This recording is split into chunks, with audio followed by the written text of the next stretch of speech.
وزیر داخلہ سندھ ضیاء الحسن لنجار نے کہا ہے کہ ریاستی ریٹ کو چیلنج کرنے والوں کے ساتھ آہنی ہاتھوں سے نمٹا جائے گا۔ سندھ کے کچے اور پکے ایریاز میں جرائم کے خاتمے کے لیے مربوط حکمت عملی اپنائی جائے گی۔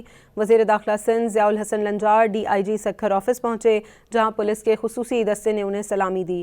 وزیر داخلہ سندھ کی زیر صدارت امن و امان کی مجموعی صورتحال پر جائزہ اجلاس ہوا، جس میں آئی جی سندھ جاوید عالم اوڈھو نے جرائم کے خلاف پولیس اقدامات اور کامیاب اہداف پر بریفنگ دی، جس میں بتایا کہ کچے اور پکے ایریاز دونوں میں پولیس دستے متحرک اور مستعد ہیں۔ ڈاکو کی کمین گاہوں کو مسمار کر کے ان کے سہولت کاروں کو بھی نکیل ڈالی جا رہی ہے۔ جدید ٹیکنالوجی اور انٹیلیجنس بیسڈ آپریشنز کے ذریعے جرائم پیشہ عناصر کا تعاقب کیا جا رہا ہے۔ کچے کے علاقوں میں پولیس کی مستقل موجودگی سے جرائم کی بے کنی ممکن بنائی جا رہی ہے، جس میں بتایا کہ کچے اور پکے ایریاز دونوں میں پولیس دستے متحرک اور مستعد ہیں۔ ڈاکو کی کمین گاہوں کو مسمار کر کے ان کے سہولت کاروں کو بھی نکیل ڈالی جا رہی ہے۔